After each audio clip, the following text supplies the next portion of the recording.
Assalamualaikum warahmatullahi wabarakatuh. Selamat pagi dan salam sejahtera kepada hadirin yang saya hormati. Saya Sarah Lydia Simanjuntak, selaku MC acara kita pada hari ini. Sebelum memulai lecture, izinkan saya untuk menyapa beberapa sosok yang familiar di antara pimpinan dan tamu undangan. Saya izin menyapa kepada pembicara lecture hari ini, Profesor Kortino Sukoco, DDS, MMSc, MPHE, PhD dari University of Illinois Chicago College of Dentistry yang telah meluangkan waktu di sela-sela kesibukan beliau. Selanjutnya saya juga ingin menyampaikan sambutan hangat kepada yang terhormat Wakil Dekan Bidang Sumber Daya Masyarakat Dr. Gigi Endang Syamsuddin, seluruh pimpinan fakultas, Ketua IK Unpad Komisariat FKG Dr. Gigi Ansar Arifin, hadirin dari IK FKG Unpad, dan Kepala Kantor Unit Internasional FKG Unpad yang sudah meluangkan waktu untuk bergabung dengan kami hari ini. Terakhir dan tidak lupa, saya juga ingin mengucapkan terima kasih dan menyambut para mahasiswa dan seluruh peserta dari Indonesia dan sekitarnya yang juga telah bergabung dalam lecture ini. Hadirin yang terhormat, mengingat lecture hari ini diselenggarakan secara virtual, perkenankan saya untuk membacakan sejumlah instruksi untuk kelancaran dan kondusivitas acara. Para hadirin dihimbau untuk menonaktifkan mikrofon selama berjalannya acara. Kepada hadirin yang bergabung melalui Zoom, dapat bertanya menggunakan fitur raise hand atau menuliskan pertanyaan pada kolom chat Zoom. Kepada hadirin yang bergabung di ruang auditorium, kami mohon untuk tidak mengaktifkan fitur Bluetooth dan screen mirroring. Terima kasih atas kerjasama para hadirin.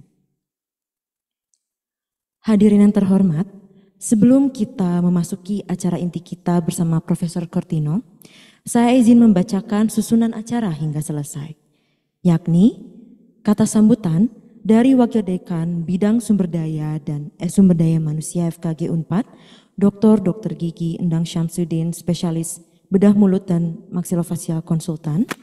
Kemudian dilanjutkan dengan lecture bertajuk Artificial Intelligence in Dentistry bersama pembicara Profesor Kortino dan akan dipandu oleh Dr. Gigi Afi Laviana, diikuti dengan sesi tanya jawab. Terakhir adalah pemberian apresiasi, dokumentasi dan dilanjutkan dengan penutupan. Mari kita awali lecture hari ini dengan memanjatkan doa kepada Tuhan Yang Maha Esa.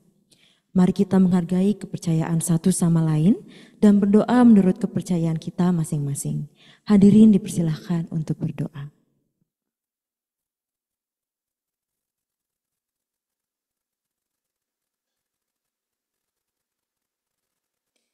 Berdoa kami cukupkan.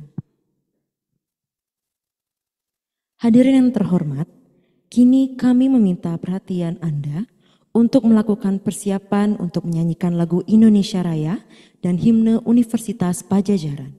Kami mengundang hadirin untuk berdiri.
Hadirin dipersilahkan untuk duduk kembali.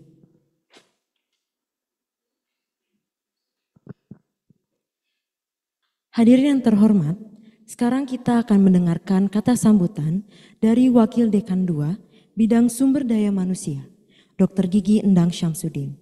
Kami mengundang Dr. Gigi Endang untuk maju ke atas panggung. Waktu dan tempat kami persilahkan.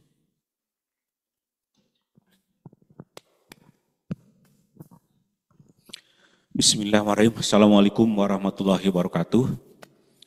Yang saya hormati Bapak Dekan FKG Unpad, para manajer, kemudian di sini ada khusus ya tamu kita Profesor Kortino Skoco, kemudian Ketua Ikatan Alumni Dr. Ansar, dan juga alumni Dr. Kori, ya, kemudian Dr. Afi, dan semua para alumni yang mengikuti kegiatan di Zoom, juga Sivitas Akademika FKG Unpad, mahasiswa, dosen, ya tenaga pendidikan, ya. Terima kasih atas kehadirannya. Ya. Marilah kita memanjatkan puji syukur kehadirat Allah SWT pada pagi ini kita bisa berkumpul ya dalam acara kegiatan tentu ilmiah ya yang nanti akan disampaikan oleh alumni kita ya, Profesor Kortino. Ya.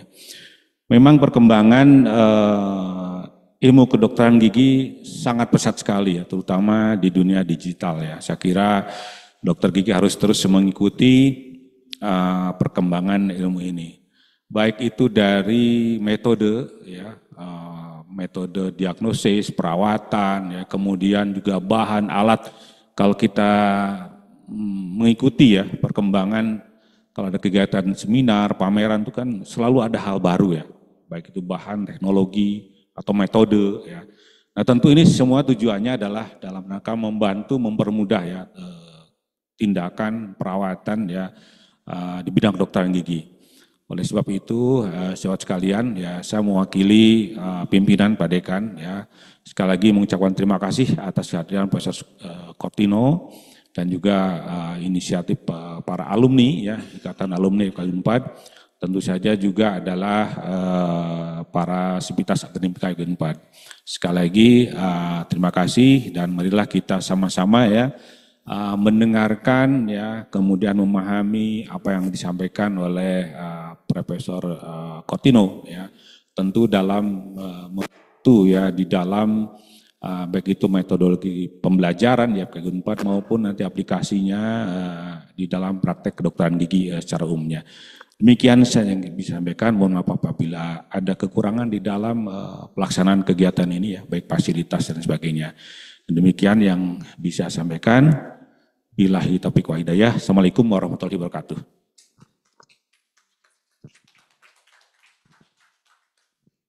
Terima kasih kepada Dr. Gigi Endang atas kata sambutannya. Kami juga berterima kasih atas kehadiran serta dukungan dokter. Setelah ini, kami juga ingin mengundang kepada Dr. Gigi Ansar Arifin selaku Ketua IKA Unpad Komisariat FKG sebagai perwakilan dari institusi kolaboratif kami untuk memberikan sepatah dua patah kata sambutan. Waktu dan tempat kami persilahkan, Dok.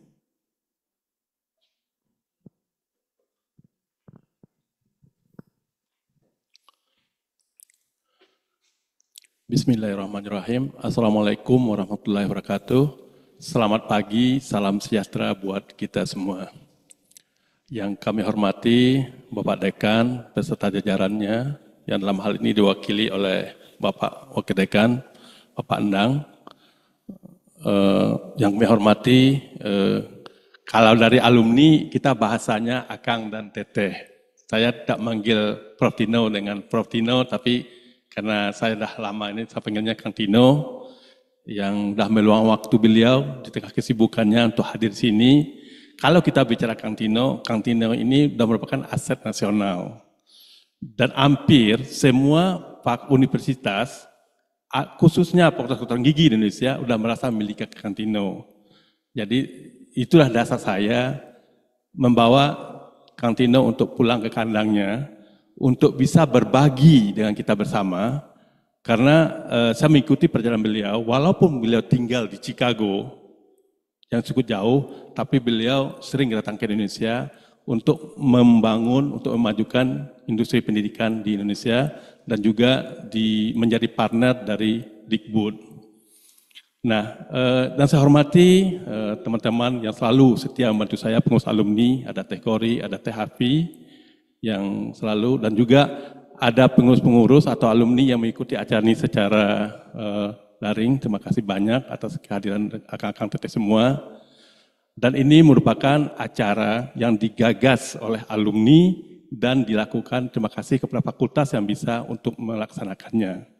Dan tentu kita tidak akan berhenti di sini. Setelah ini, dalam waktu dekat ini, kami dari alumni, Ikatan Pengurus Alumni akan bekerjasama dengan Ikatan Alumni Fakultas Hukum, karena di Fakultas Hukum itu banyak sekali alumninya, ada di Kejaksaan, ada di Kehakiman, KPK, bagaimana kita menghadapi kalau ada tuntutan hukum secara aturan kita juga. Jadi kami dari IKA sesuai dengan aspirasinya, yaitu bagaimana IKA ini bermanfaat bagi stakeholdernya, tidak hanya bagi fakultas, tapi juga bagi alumni yang lainnya, dan juga bagi adik-adik mahasiswa yang lainnya. Tentu kita jatuh bertahap, sehingga ini ada bermanfaatnya. Sekali lagi, mudah-mudahan acara yang disampaikan Kang Tino tadi, sampai katakan Pak Alek ini sangat diperlukan, tidak hanya bagi orang tenaga kesehatan, karena saya bergerak dalam bidang industri startup di bidang artificial intelligence ini. Begitu saya sampaikan tadi malam di Jakarta, bahwa saya akan mencoba, mereka tertarik semuanya. Karena para pengusaha pun ingin, udah mendeteksi kalau industri kesehatan ini akan diinterupsi oleh masalah artificial intelligence. Kang Tino udah dulu, kita punya ahlinya.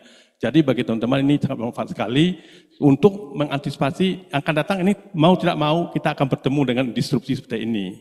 Selama dalam perjalanan tadi banyak bercerita dengan Kang Tino di Jakarta, banyak sekali aspirasi beliau yang mungkin kita lanjuti. Sekali lagi kepada Kang Tino, terima kasih kehadirannya. Fakultas, terima kasih atas bisa mengarrange acara ini, dan juga kepada teman-teman baik yang ikut secara virtual maupun yang langsung, terima kasih sekali. Mudah-mudahan kolaborasi IKA dengan kampus, kolaborasi IKA dengan sesama alumni, dengan mahasiswa akan berjalan baik, sehingga kemanfaatnya akan terukur dan teruji. Sekali lagi, saya mohon maaf, sekira ada yang tak berkenan dalam pelaksanaannya. Wabillahi taufiq wal hidayah. Assalamualaikum warahmatullahi wabarakatuh.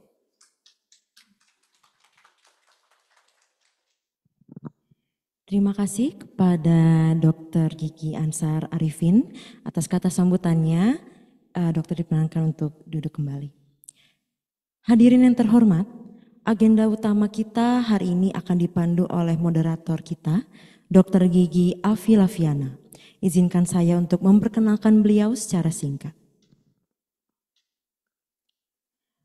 Dr. Gigi Afi Lafiana, spesialis ortodonsia, subspesialis disharmoni dentokraniofacial tumbuh kembang konsultan, menyelesaikan studi dan mendapatkan gelar dokter gigi di Unpad, lalu melanjutkan pendidikan dan meraih gelar spesialis dan doktoral beliau pada tahun 2006 lalu 2014.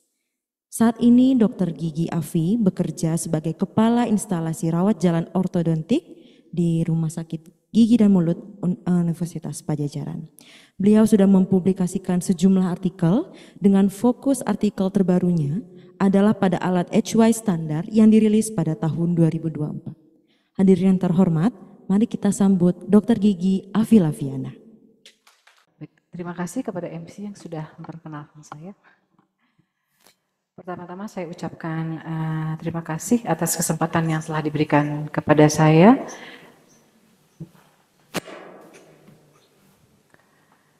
Untuk menjadi moderator pada sesi pagi ini. Yang saya hormati Bapak Dekan Fakultas Kedokteran Gigi Universitas Pajajaran, dalam hal ini diwakili oleh Wakil Dekan, para manajer dan jajarannya, Ketua Unit Internasionalisasi FKG Unpad, sejawat dosen dan mahasiswa, Ketua dan Pengurus IK Unpad Komisariat FKG dan sejawat alumni, baik yang hadir secara luring maupun yang hadir secara luring di auditorium FKG Unpad, Sekeloa, maupun yang daring melalui Zoom.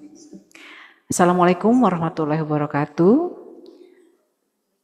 Selamat pagi dan salam sejahtera untuk kita semua. Pagi ini kita akan membahas topik yang akhir-akhir ini hangat diperbincangkan, yaitu AI atau Artificial Intelligence. AI dikenal sebagai teknologi yang memiliki potensi besar untuk mengubah kehidupan manusia di masa depan di berbagai sektor, termasuk dalam sektor kedokteran gigi. Untuk lebih memahami apa sebenarnya yang dimaksud dengan AI dalam bidang kedokteran gigi, bagaimana teknologi ini bekerja dan mengapa begitu penting, telah hadir di antara kita narasumber. Beliau adalah alumni dari FKG Unpad Angkatan 89 yang sangat membanggakan kita semua. Dan beliau sudah banyak sekali berkontribusi dalam bidang keilmuan untuk kampus kita tercinta ini. Kami persilakan Profesor Kortino Sukoco, DDS PhD, MMSc, MPHI untuk ke podium.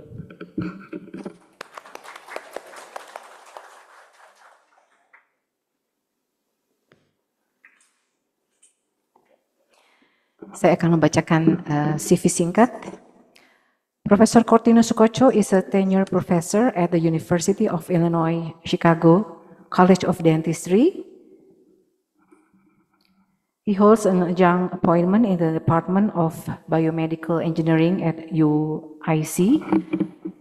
Professor Sukoco received his DDS degree from the Pajajaran University, Indonesia, followed by PhD in oral biology from the University of California at Los Angeles, a certificate in prosthodontic master in medical science from Harvard School of Dental Medicine, and master in health professions education from UIC College of Medicine, Department of Medical Education. Tidak terhitung karya ilmiah beliau yang sudah dipublikasikan di berbagai jurnal bereputasi, dan beliau juga sudah menjadi narasumber di banyak sekali event di berbagai negara, dan beliau juga terlibat banyak sekali organisasi. Kita harus bangga dengan alumni yang merupakan aset, seperti disampaikan tadi Ketua Alumni, aset dari bangsa. Baik, Profesor Kortino, silakan memulai presentasi. Waktunya 1 jam dan dilanjutkan dengan tanya jawab selama 15 menit. Silakan.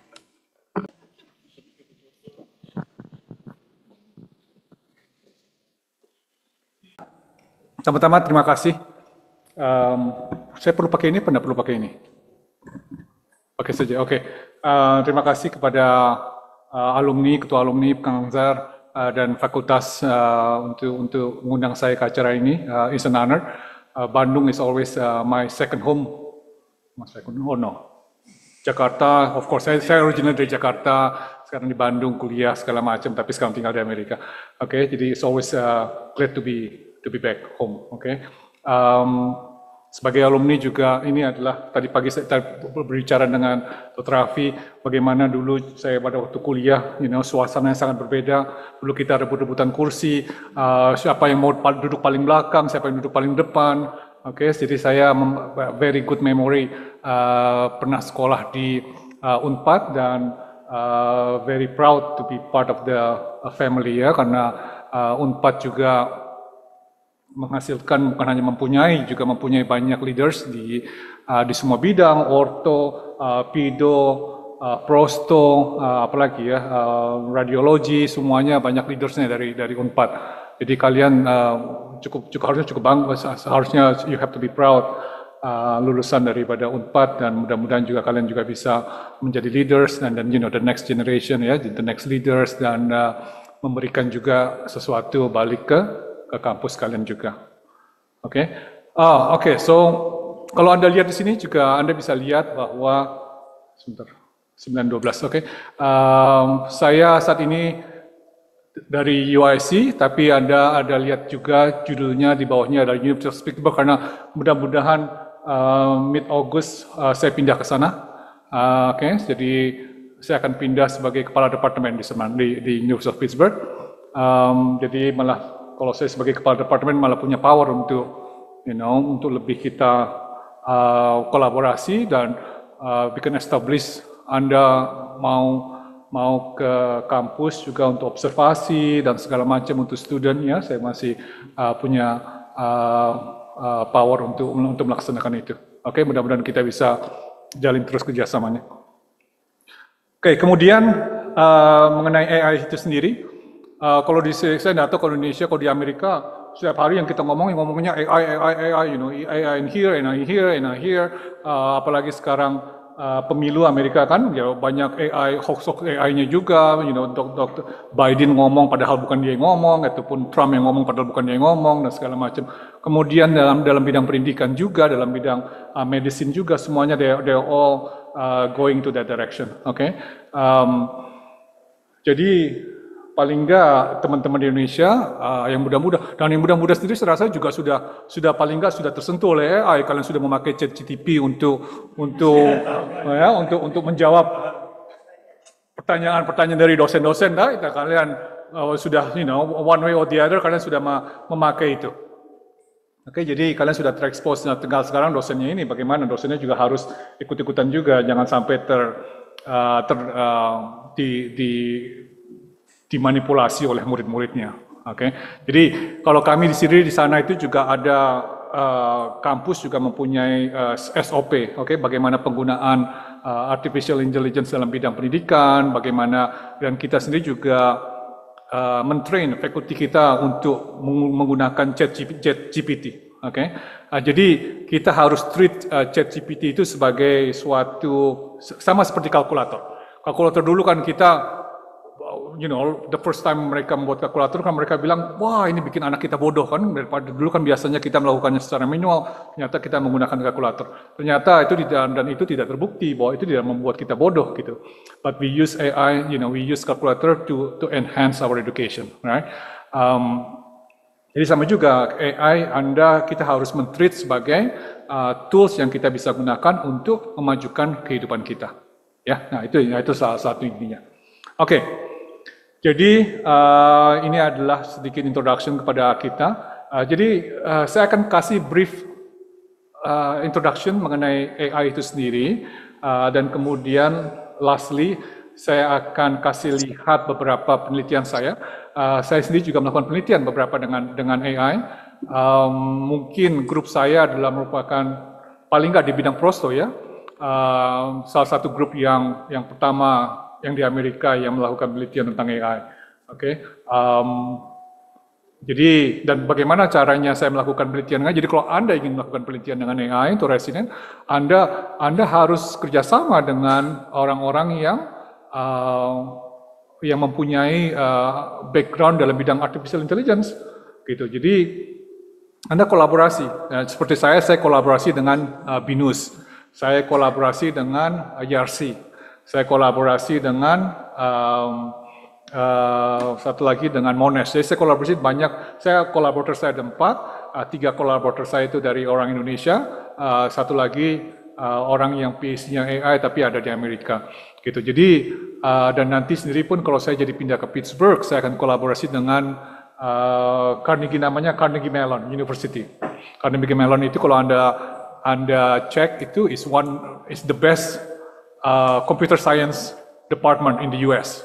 Oke, jadi mudah-mudahan saya bisa kolaborasi dengan Carnegie Mellon University di sana nanti. Oke, alright. Oke, now let's talk a little bit about AI. Jadi ini saya akan berbicara sedikit mengenai Game of Go. Go, oke? Go ini adalah suatu saya sendiri kurang familiar. Ini biasanya dilakukan oleh rekan-rekan di China, oke? Orang Chinese mereka biasanya kalau sambil tadi pagi kita minum kopi, dia bilang orang Chinese suka biasanya they gather minum kopi kemudian main game ini. Ya kayak catur-caturnya mereka lah. Oke. Jadi it has been shown bahwa game ini adalah di-invent oleh mereka 4500 years ago. Salah satu game yang paling tua di board game yang paling tua yang pernah kita tahu. Oke. Caranya bagaimana? Caranya adalah siapa yang paling banyak, yang putihnya ataupun hitamnya yang paling banyak itu yang mendominasi itu yang akan menang. Oke. Dan ini posisinya itu ada sedemikian banyak, 2.1 times 10 to 170. Jadi semakin banyak sekali kombinasinya. Ya. Jadi it's not easy, it's very complicated. Dan it has been shown ya bahwa dan ini ada kompetisinya juga, dan orang-orang yang juara-juaranya ini adalah orang-orang yang very highly intellectual. Oke, yang kalau Anda untuk menjadi the top-nya sama juga kayak chess gitu kan. Chess itu juga juara-juaranya itu is a very highly intellectual person. Oke. Jadi yang juara-juara ini juga ada kompetisinya dan mereka adalah very highly intellectual person. Nah, di tahun 2016 itu 2016 berarti 8 tahun yang lalu ya. 8 tahun yang lalu itu Google itu dia bikin AI AlphaGo. Oke. Bagaimana mereka mempunyai bikin suatu program dan mereka ingin tahu apakah AI itu kalau diadu dengan manusia itu bisa nggak menang? Siapa yang menang ini antara AI dengan manusia? Oke. Sedangkan yang sebelah kanannya itu adalah Lee Sedol dari South Korea. Ini adalah juara 15 kali kalau nggak salah. 15 kali Go ini. So it's a very smart person. Oke. Dan kemudian mereka mau coba diadu dengan mesin. Oke. Dan kompetisinya itu setiap hari selama 5 hari. Oke. Dan hanya satu pertandingan per hari karena it's very exhausting. Oke. So seperti ini, seperti Anda lihat ini walaupun ini adalah person tapi di belakangnya adalah komputer. Oke, adalah AI-nya sendiri. Jadi AI-nya itu nanti ada kameranya. Jadi AI-nya itu akan observasi gerakan-gerakan yang dilakukan di mejanya ini. Kemudian AI-nya belajar. Kemudian AI-nya setelah mereka belajar, and then AI-nya will make the movement. Oke, dia akan kasih tahu orangnya bahwa apa yang mesti dilakukan, dan orangnya ini manusianya ini yang akan mindahin bijinya itu. Oke. Setelah 5 hari, Anda bisa lihat bahwa ternyata yang menang adalah si AI ini. Oke. Jadi ada air minum apa ini? Oh, ada. 4 to 1.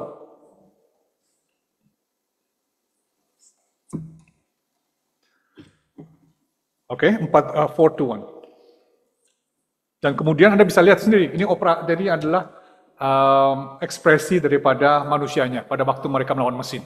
Ya, sedemikian frustasinya dia sampai dia pusing kepalanya. Oke, ngeliat melawan mesin gitu.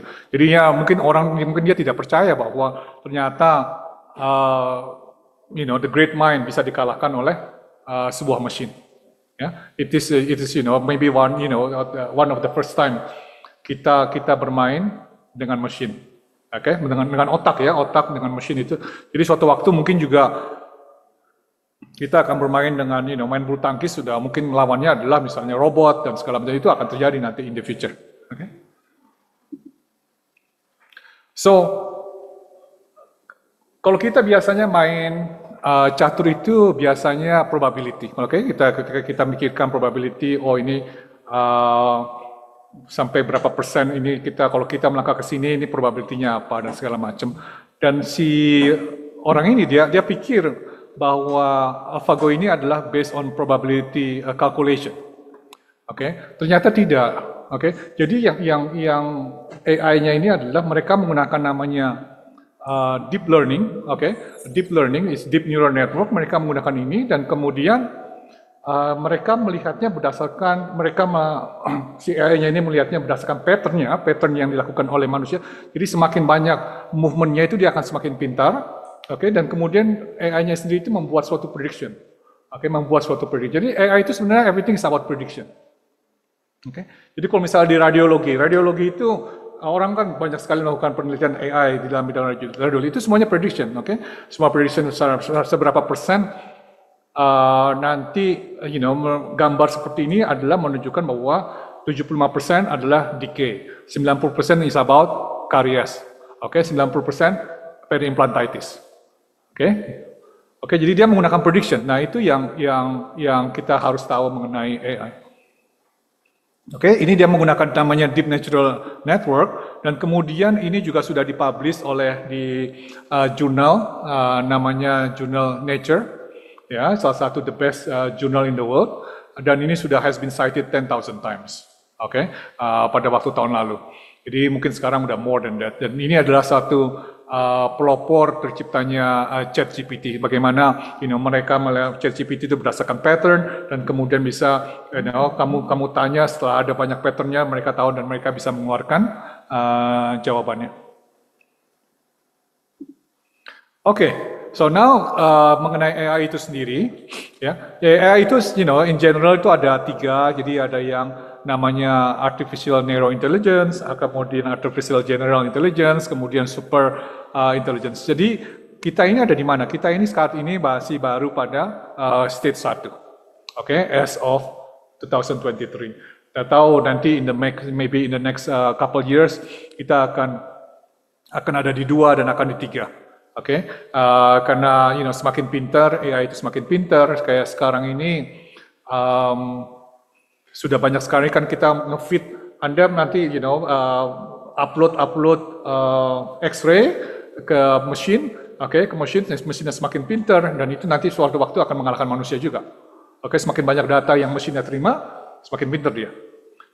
Jadi yang sekarang ini misalnya machine learning itu adalah misalnya dia bisa, kalau di sana di Amerika itu ada yang namanya self-driving car.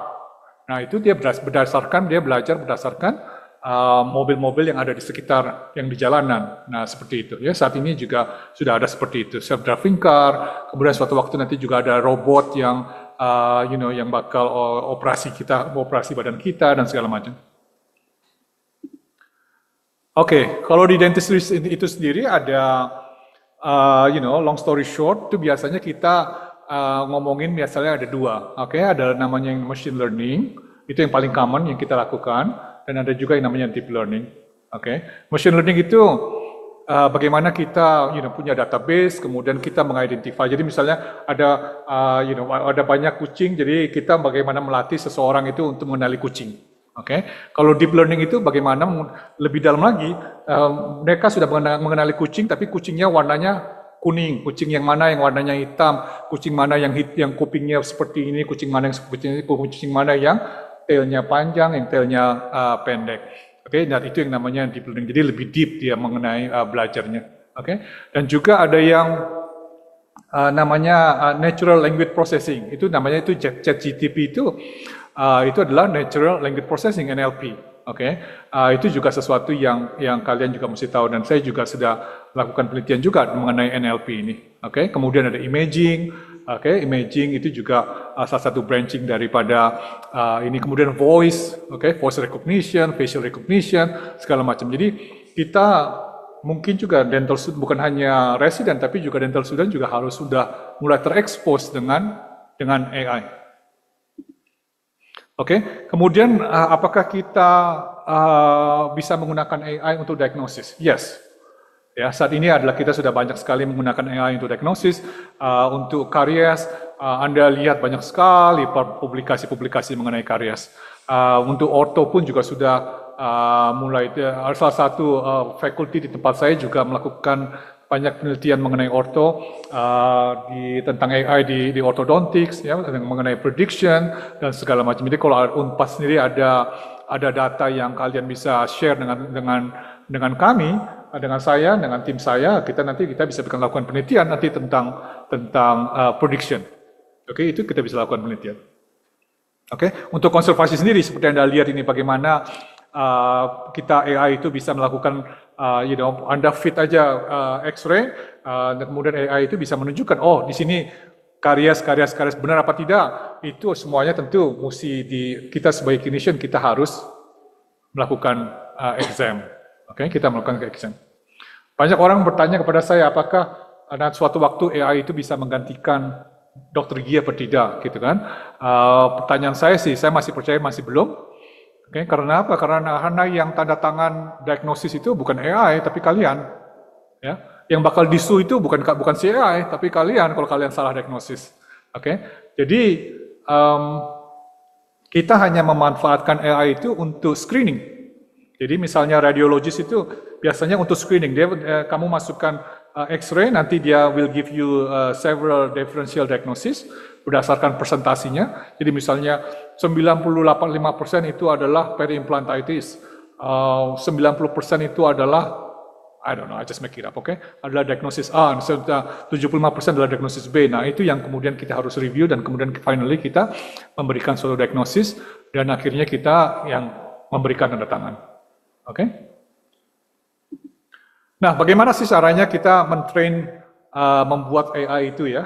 Membuat AI itu ya, membuat project AI itu ya seperti ini. Jadi kita biasanya mesti kasih pattern. Jadi misalnya kamu ada X-ray, kemudian manually nanti ada orang yang bikin patternnya, kasih warna hijau, kasih warna kuning, kasih warna merah, dan kemudian kita train, kita kasih tahu bahwa yang merah ini adalah karies, yang kuning ini adalah pulp, yang hijau ini adalah dentin, misalnya seperti itu, yang adalah yang enamel, adalah yang segala macam. Kemudian ini misalnya ini adalah bone, oke? Kemudian and then the software engineer mereka bikin program, mereka program semua accordingly sesuai dengan pattern yang dibuat oleh manusia dulu.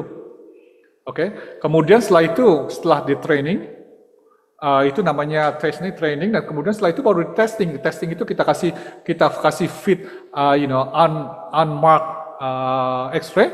Kita lihat apakah dia bisa membuat prediksi yang sama apa tidak. Gitu. Apakah mereka bisa melihat suatu gambar yang sama apa tidak. Oke, itu caranya. Jadi basically long story short seperti itu. Walaupun of course ada coding-codingnya, which is saya juga nggak ngerti coding-codingnya. Oke, jadi jangan tanya saya soal coding-codingnya. Saya pada waktu kolaborator saya kasih lihat coding-codingnya, saya bilang wah saya nggak ngerti. Kamu mesti ngomong kepada saya dalam bahasa yang saya bisa mengerti. Ya, jadi tapi itu adalah sesuatu yang menurut saya very interesting ya, karena kalau kita sebagai dokter gigi itu biasanya kita ngomongnya gigi mulu ya, gigi lagi. Tapi kalau Anda berkolaborasi dengan non-gigi, Anda bisa melihat cara mereka berpikir itu sesuatu yang berbeda dengan yang kita pikirkan. Jadi your mind, ke-trigger, jadi Anda, jadi nggak bakal demensia kita nggak bakal early demensia. Jadi kita, karena kita terpancing untuk berdiskusi dengan mereka. Oke. Alright, jadi ini caranya mereka bikin desainnya seperti ini, tapi juga ada kelemahannya. Kelemahannya itu misalnya nanti, kadang-kadang kan X-ray-nya itu nggak terlalu bagus, nggak terlalu kontras dan segala itu adalah salah satu kelemahan keterbatasan daripada AI itu sendiri. Oke, jadi misalnya seperti ini ada inputnya, kemudian detection, structure analysis. Kemudian digabung seperti ini, detection, dan kemudian ini ada yang berdasarkan mereka juga bikin akan threshold-nya, threshold-nya yang banyak background-nya nanti mereka hilangin dan segala macam. Jadi dan semuanya itu adalah berdasarkan seperti saya bilang, berdasarkan akurasinya berapa, basically akurasi or prediction 92%. Mereka akan kasih kepada kita numbers-nya. Jadi misalnya seperti ini, kalau kita sebagai human ini no karies, dan kemudian ini AI-nya itu sekitar 96%, 97% mereka tidak melihat adanya karies, dan itu kita mesti validasi juga. Kita mesti testing, kita mesti validasi antara human detection dengan AI detection. Itu juga kalau kalian mau melakukan riset juga you have to do it that way. Antara human dengan mesin.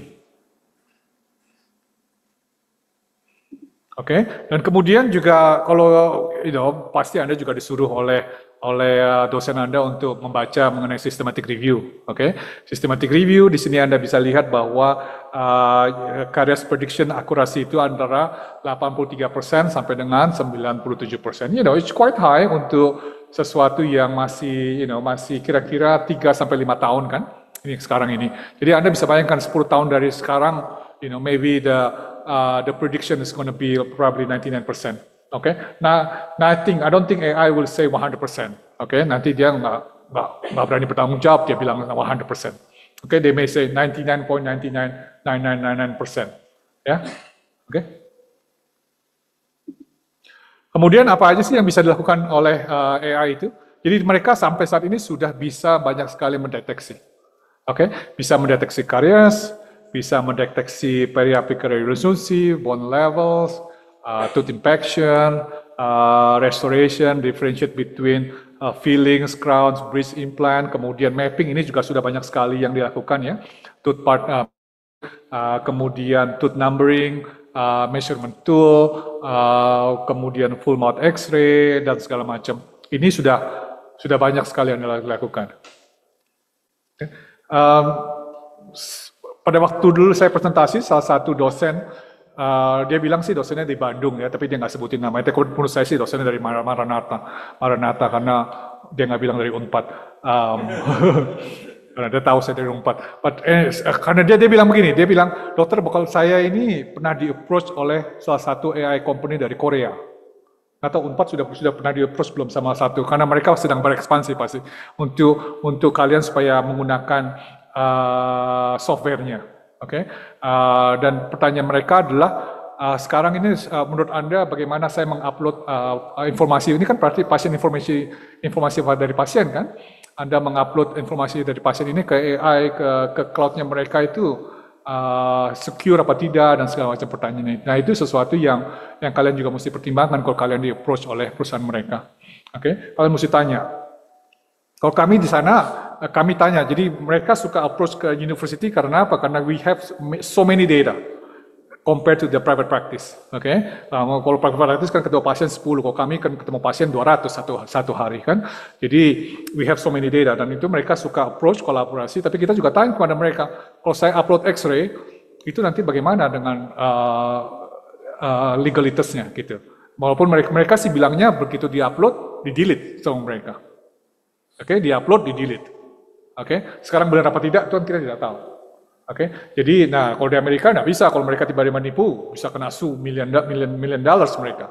Oke, tapi kalau di Indonesia ya kalian juga mesti ada, jangan-jangan nanti dihack minta 7 million lagi nanti sama hackersnya. Oke, ya, oke, sesuatu yang jadi banyak sekali. Jadi intinya adalah AI itu masih berkembang. Jadi nanti juga ada yang di Indonesia nanti mesti ada lawyers, oke, hukum mengenai AI, kemudian juga ekonomi mengenai AI. Jadi nanti kalau di Carnegie Mellon itu ada MBA soal AI, oke, karena banyak manajer AI ini akan jadi top industri. Nanti manajer itu semuanya nanti yang ahli-ahlinya adalah MBA soal AI gitu. Jadi nanti juga bakal seperti itu juga nanti di Indonesia. Oke, challenge-nya sendiri di soal X-ray ini adalah beberapa challenge-nya. Oke, seperti yang saya bilang sebelumnya, challenge-nya itu adalah misalnya burnout daripada X-ray. Ya, itu sering kan kita terjadi ya. Jadi nanti kalau Anda pun mau melakukan X-ray penelitian mengenai AI, mengenai X-ray, make sure your X-ray is in the good standardized X-ray, oke, bagus gitu loh. Kemudian ini seperti yang saya sendiri juga saat ini melakukan penelitian tentang X-ray juga, tentang full mouth X-ray. Kemudian kolaborator saya bilang, ini dokter ini kok saya tidak terlalu bisa mendeteksi, karena apa? Karena ternyata setelah saya lihat pada waktu saya suruh kasih lihat original X-ray-nya itu, ternyata original X-ray-nya itu kontrasnya kurang bagus. Oke, jadi AI-nya sendiri tidak bisa mendeteksi. Nah, itu adalah satu kelemahan daripada X-ray. Apa itu? Oh, progress. Oke. Kemudian juga saat ini masih belum bisa mendeteksi open margin dari decay, ya, open margin dari decay, kemudian misfit dari implant restoration misalnya. Oke, saat ini masih belum bisa. Jadi masih belum sensitif enough, bukan belum bisa sih bisa, cuma belum sensitif enough untuk mendeteksi itu. Oke. Tapi in the next 3 to 5 years pasti bisa karena semakin pintar si AI-nya ini. Oke. Kemudian misalnya untuk restorasi margin detection. Oke. Kemudian ini seperti tadi Pak Dekan, Pak Wadek bicara tentang digital dentistry. Jadi digital dentistry itu yang prosto juga, kalau Anda untuk melakukan suatu margin itu Anda bisa melakukannya dengan 3 macam. Yang pertama adalah manual. Anda klik. Automatic itu artinya mesinnya bakal, do it for you. Semi automatic itu mesinnya bantu, tapi Anda masih betulin, gitu loh, ya. Itu dengan manual. Nah, sekarang karena bagaimana caranya supaya dengan AI ini kita membantu supaya semakin precise gitu. Jadi semakin bisa mendeteksi marginnya semakin pintar dan segala macam gitu. Jadi sudah banyak sekali penelitian-penelitian yang dilakukan oleh mereka bagaimana mendeteksi margin. Oke, ini sesuatu bidang penelitian yang kalian lakukan, yang kalian bisa lakukan. Seperti Anda ini, ada sekarang ininya bisa akurasinya sekarang sudah 98%. Jadi mesin itu sudah bisa mendeteksi margin itu 98%. Of course, kalau Anda sudah pernah melakukan intraoral scanning itu tentu ada kelemahan kan. Kelemahannya itu adalah misalnya marginnya itu sub-G. Sub-G itu will be hard for you to detect the margin. Oke, itu adalah salah satu kelemahan gitu loh. Oke, jadi basically level of accuracy is getting better. Oke, dan kemudian apakah AI itu juga bisa nggak untuk bikin digital reconstruction? Jadi misalnya giginya itu wear atau giginya broke dan segala macam itu bisa nggak kira-kira AI itu membantu complicated structure, kemudian make a new reconstruct the surface of the missing structure. Oke, jadi kita bisa mentrain mesinnya untuk membantu membuat crown. Jadi misalnya seperti ini. Oke, jadi misalnya membuat crown, walaupun saat ini sudah ada. Oke, membuat crown itu mereka sudah ada ya, tapi itu default, itu basically not customized. Jadi giginya itu semuanya template-nya sama. Jadi kalau Anda memakai digital dentistry itu Anda klik untuk bikin crown-nya itu adalah customized. Oke, it's not customized, it's a standard. Tapi dengan AI ini Anda bisa bikin sesuatu yang more customized. Oke, jadi seperti Anda lihat di sini. Ini adalah aslinya, gigi asli. Kemudian ini AI itu sudah menunjukkan bahwa yang dibikin oleh dental technician ini, which is C2G, ya. Ini yang dibikin oleh technician, dan ini yang dibikin oleh AI. Ya. Ternyata yang dibikin oleh AI itu sudah hampir lebih mirip dengan gigi aslinya dibandingkan dengan yang technician. Gitu. Oke, jadi itu adalah salah satu kegunaan AI yang kita bisa pergunakan. Oke. Kemudian bagaimana juga dengan implant identification? Oke, jadi di Amerika sendiri karena sudah banyak sekali pemasangan implan sejak 20 tahun yang lalu itu, saya sendiri melihat banyak problem di klinik. Oke, tiba-tiba pasien datang dan tanya, oh ini crown saya pecah, crown implan saya, dan saya harus restore, tapi saya tidak tahu implannya mereknya apa. Ya, itu nanti juga di Indonesia juga akan mengalami seperti itu, karena biasanya pasien Indonesia itu suka pindah-pindah, saya juga nggak ngerti ya. Dia dirawat sama dokter ini, terus dia tiba-tiba sensitif, nggak suka sama dokternya, terus dia pindah. Padahal tidak semudah itu, karena informasi tentang implannya itu ada di dokter sebelumnya. Dan pasien Indonesia itu suka malu untuk meminta informasi ke previous dokternya. Dan previous dokternya juga mungkin nggak mau share juga dengan informasi, padahal itu adalah informasi milik pasien, bukan milik dokter. Oke?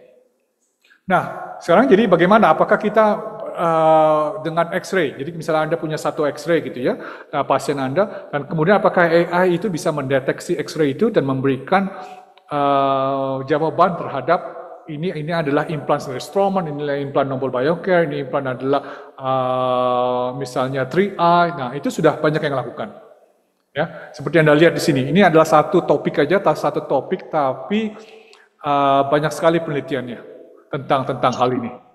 Oke. Kalau misalnya di ortodontics itu sendiri, braces itu apakah sesuatu yang signifikan apa tidak untuk tahu brandnya? Nah, saya nggak tahu. Nanti Dr. Afi yang mungkin yang lebih tahu. Jadi mungkin suatu waktu ada yang, bikin library-nya ini adalah buatan Oromco, ini adalah buatan GC dan segala macamnya, sehingga Anda kalau misalnya pasiennya pindah dari satu tempat ke tempat yang lain, mungkin jadi Anda bisa lebih tahu sistemnya seperti apa. Oke, itu adalah salah satu yang Anda bisa gunakan. Oke, dan juga AI itu juga bisa digunakan juga untuk mendeteksi periimplantitis dan segala macam. Oke, jadi dan Anda bisa lihat di sini implant classification itu akurasinya masih ya antara 70% dengan 98%. Just still low, jadi kita pengen berusaha untuk menutup gapnya itu bikin 70 dan 98, mudah-mudahan between maybe 91 to 98%. Okay, in the future the gap is gonna get smaller and smaller. Okay, so itu yang kita harapkan in the future. Okay, can we use it for the treatment planning? Yes, kita bisa use it for the treatment planning. Ini sudah dilakukan dengan beberapa software. Nggak tahu saya Unpad sudah memakai core diagnostic karena ini kan dari Stroman. Jadi biasanya itu mereka sudah apply AI di softwarenya. Okay, jadi softwarenya ini sekarang bisa mendeteksi kanal by itself.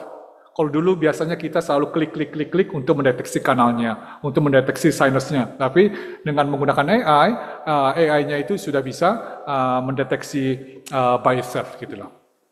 Oke, jadi misalnya seperti ini, dulunya itu kita selalu harus menggambarkan sendiri itu kanalnya.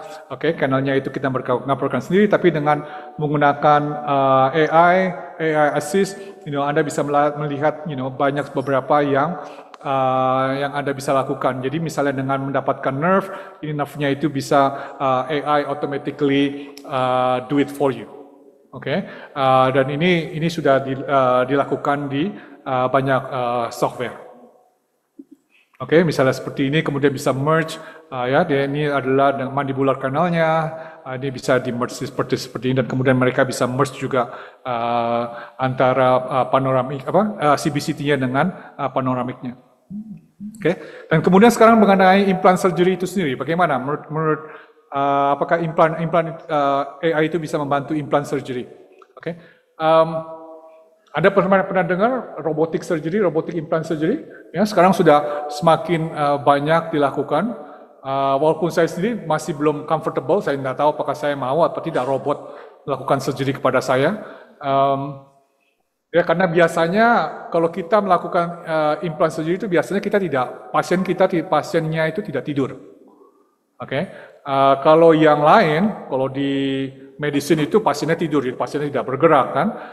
Sedangkan kalau di gigi itu pasiennya bergerak. Saya tidak tahu pasiennya mesti difiksasi apa enggak. Anda bisa bayangkan tiba-tiba ada mesin, masuk ke mulut Anda itu, mungkin culture-nya aja, mungkin kita belum biasa. Ya. Jadi ada yang namanya automatic, ada yang semi-automatic, semua automatic itu benar-benar robotnya yang melakukan.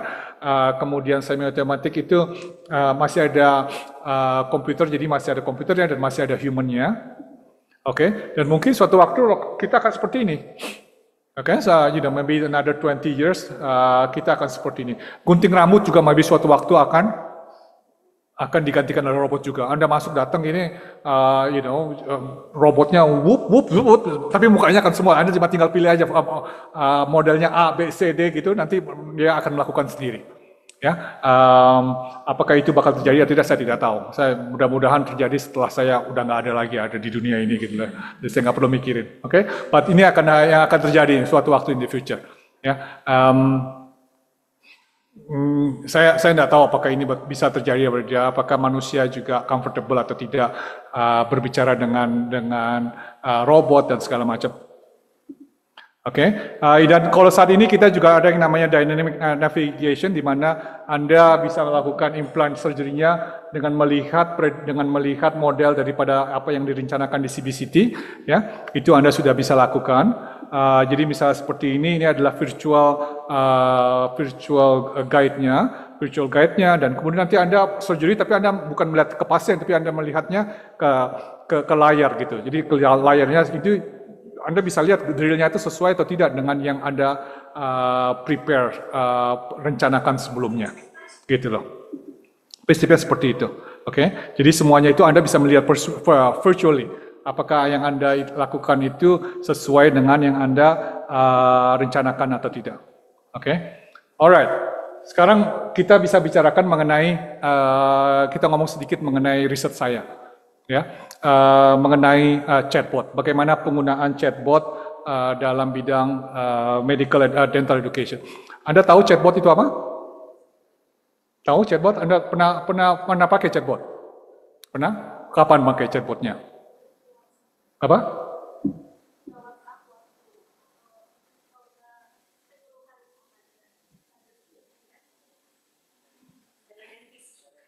Teledentistry bisa, tapi yang biasanya available itu chatbot itu biasanya kalau Anda buka bank gitu ya, websitenya bank, tiba-tiba halo apa yang bisa saya bantu? Itu yang sebenarnya yang namanya chatbot, oke? It's basically a machine, ya, dan biasanya itu digunakan untuk customer service, oke? Dan biasanya, nah sekarang yang seperti ini, nah, ini juga salah satu yang kita bisa bantu, oke? Google Assistant, jadi sesuatu yang bisa untuk membantu asisten kita, robot assistant. Ini Anda bertanya kepada Alexa, dan dia bisa menjawab, oke? Saya pernah suatu waktu ngomong dengan anaknya teman saya ya, umurnya berapa? Mungkin sekitar 10 gitu ya.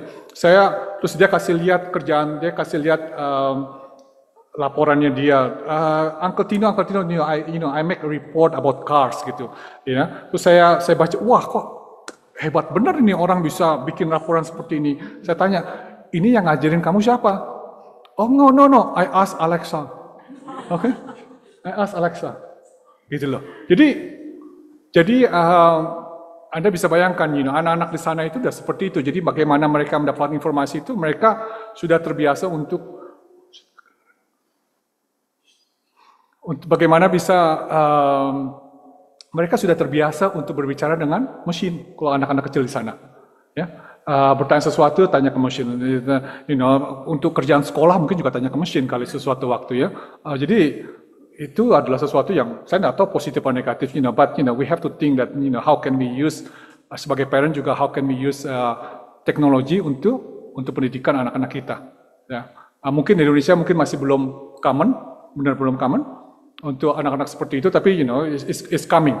Oke, mungkin anak-anak kalian yang muda-muda ini nanti suatu waktu akan memakai hal-hal seperti ini. Oke, alright. Medical education itu sudah berbicara mengenai memakai AI itu sejak hampir 10 tahun yang lalu. Oke, ini digagas 2017. Mungkin konsepnya sudah dari 5 tahun sebelumnya. Oke, dan ini mereka propose bahwa AI itu bisa digunakan untuk clinical science sebagai foundation daripada clinical science, basic science, health system, medical education. Oke, dental education itu biasanya 10 years behind of a medical education. Oke, dan that's normal, bukan hanya di Indonesia, di Amerika seperti itu. Ya, jadi medicine sudah berbicara about AI. 15 tahun yang lalu, dan kita sekarang baru bicara about AI. Oke, dan ini adalah sesuatu very interesting quote here. Ini sesuatu yang kita mesti gunakan ya. Teachers who use AI will eventually replace teachers who does not use AI. Oke, jadi bukan AI yang menggantikan kita, tapi adalah teacher yang menggunakan AI yang bakal menggantikan teacher yang tidak kompeten dalam menggunakan AI, gitu loh. Oke, jadi mudah-mudahan dosen-dosen mudanya ini bisa expose dengan AI. Oke, nah ini tahun lalu saya dapat, karena saya alumni daripada Harvard Dental School, saya mendapatkan fit ini, ya. Jadi mereka sendiri sudah menggunakan chatbot untuk pendidikan. Oke, mereka menggunakan chatbot untuk pendidikan. Jadi dalam computer science, jadi pada waktu muridnya itu nanya ada problem, dia tinggal tanya mesinnya jawab. Oke, jadi seperti yang ini. Nah, ini kan chatbot nih. Oke, chatbot, tapi chatbotnya ini. Oke, nah sekarang can we use chatbot ini dalam bidang dental education atau tidak? Oke, nah sekarang apa sih keuntungannya chatbot? Itu kan dengan pertanyaannya kan. Chatbot itu will give you, student tanya, will get a response, instant response. Okay, it's going to be available 24/7. Okay, and the most important part adalah it's going to give you a standardized answer. Okay, kamu tanya Dr. Afi, kamu tanya saya dosen orto ya dianggap ya. Kamu tanya Dr. Afi, kamu tanya saya, walaupun kita calibrated, tapi Dr. Afi ngomongnya panjang, saya ngomongnya pendek, gitu loh. Nah, dengan chatbot ini, you will get a standardized answer. Oke, ngerti? Nah, dan study juga sudah menunjukkan bahwa chatbot ini will expedite the process. Jadi misalnya di klinik itu, Dr. Afi ada murid mau nanya Dr. Afinya lagi supervise student gitu, lagi supervise studentnya lagi bantu pasiennya, kamu mesti nunggu kan? Nah, daripada kamu nanya Dr. Afi, kamu tanya aja ke mesin. Siapa tahu dia bisa jawab. Kalau dia nggak bisa jawab, nanti mesinnya juga akan bilang, please ask your instructor. Oke, jadi mesin ini juga bisa mengexpedite the process. Oke, dan kemudian juga reduce work burden daripada faculty itu sendiri. Oke, kenapa? Karena kita sebagai faculty itu biasanya ditanya oleh murid, kamu murid 1 nanya pertanyaan yang sama. 1 jam kemudian murid 2 nanya pertanyaan yang sama. Kemudian setelah lunch, murid ketiga nanya pertanyaan yang sama. Dan kita keep answering again and again and again. And then next year will be the same cohort will come and then ask the same again and again. Ya, jadi daripada dia nanya saya, tanya ke mesin dulu. Oke, nah akhirnya saya bikin chatbot. Karena saya adalah direktur daripada implant program di kampus, nah saya bikin chatbotnya. Oke, dan kemudian becoming a big news here. Ya, diliput oleh university level. Oke, kemudian diliput juga oleh national, oleh American Dental Education Association. Dan saya juga sudah bikin study untuk membandingkan kegunaannya ini apakah dibandingkan dengan bagaimana mahasiswa itu mencari informasinya dengan di website. Oke, alright. So dan kemudian ini ini adalah publikasi saya mengenai chatbotnya itu sendiri. Jadi saya bekerja sama dengan BINUS.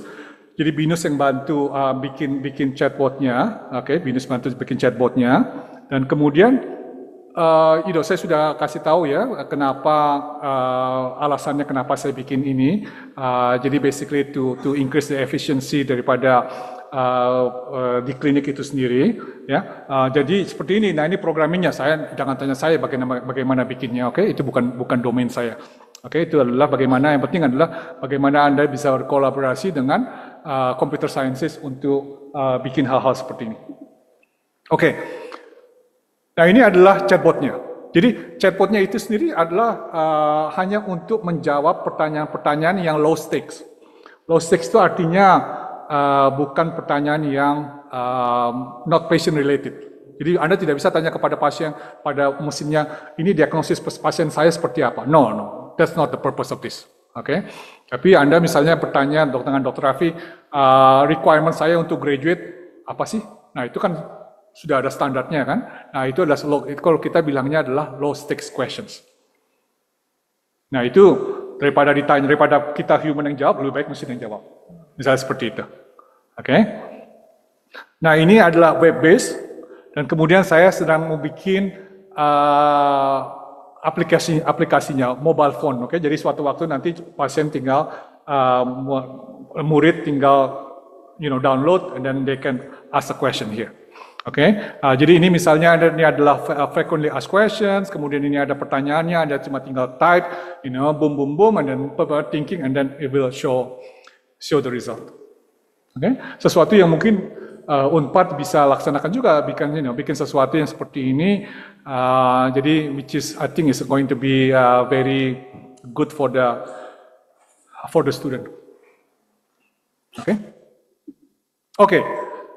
Anda sudah tahu Pi? Anda pernah tahu ada software ini? Ini adalah software yang very interesting. Oke, chatbot juga, tapi chatbotnya adalah emotionally intelligent. Suaranya benar-benar seperti human. Jadi nggak seperti Alexa. Alexa itu kan suaranya seperti robot. Oke, ini suaranya seperti human. Oke, kita lihat ya. Mudah-mudahan bisa kedengeran di sini. One second. Pisang goreng. Now we're talking about some tasty stuff. Pisang goreng is an Indonesian.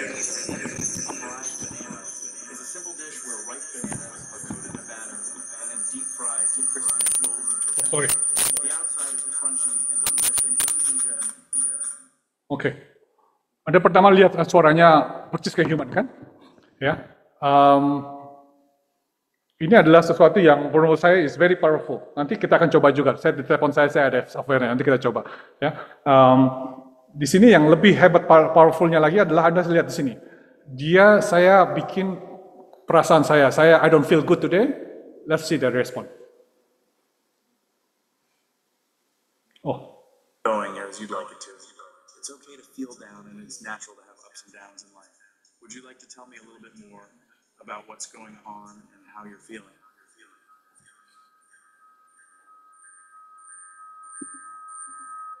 Oke, jadi dia bisa kayak psikiater gitu, ya.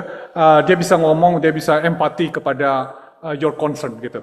Oke, kemudian juga ini beberapa hari kemudian mereka bisa menyapa juga.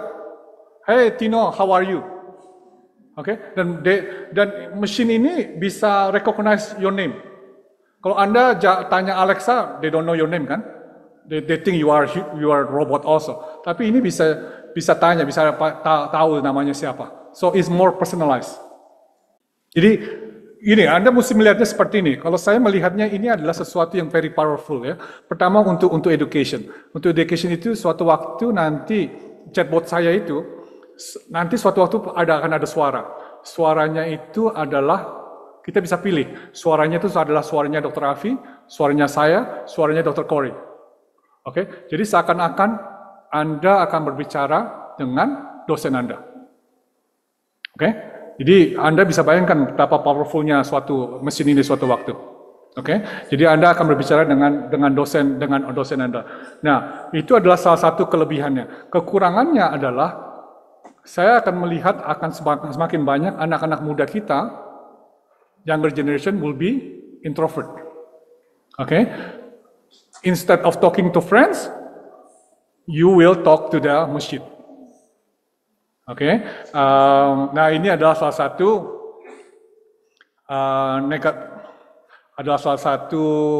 saya nggak tahu apakah mesti saya bilang negative side of technology, tapi adalah sesuatu influence daripada teknologi itu sendiri. Ya, kita sendiri juga sudah semakin introvert. Dulunya kan kalau ada teman ulang tahun kita, yuk kita makan-makan gitu kan. Kalau sekarang enggak, kita cuma happy birthday dikirim lewat WhatsApp gitu kan. Sekarang bukan hanya kita biasa nulis, dulu kita kirim kartu, sekarang cuma tinggal happy birthday, sekarang cuma tinggal forward stiker aja kepada temannya. Berarti kan kita semakin introvert sebenarnya kan. Itu that's life ya. Nah ini yang akan terjadi dengan generasi berikutnya. Jadi Anda juga sebagai orang tua suatu waktu mesti hati-hati juga, nanti anak Anda akan berbicara dengan mesin, lebih banyak berbicara dengan mesin daripada berbicara dengan human. Oke, nah itu yang Anda mesti pikirkan. Oke, jadi nanti kalau misalnya ada internetnya, nanti kita bisa coba misalnya saya kemarin pada waktu di Bali saya coba, I'm having a toothache, who is the best dental clinic in Bali, bisa jawab dia, gitu loh. Dan dia bukan hanya jawab kasih informasinya tentang kliniknya, tapi dia akan bilang, oh I'm sorry to hear that, how do you feel? You feel better now? So if you still have to take these are the list of the dental office in Bali. Jadi ada humanoid, kalau kita bilangnya adalah humanoid approach-nya, gitu loh. Oke. Nah ini adalah beberapa riset saya yang saya sudah publish, mengenai menggunakan machine learning, menggunakan prediksi, jadi semuanya itu adalah prediction.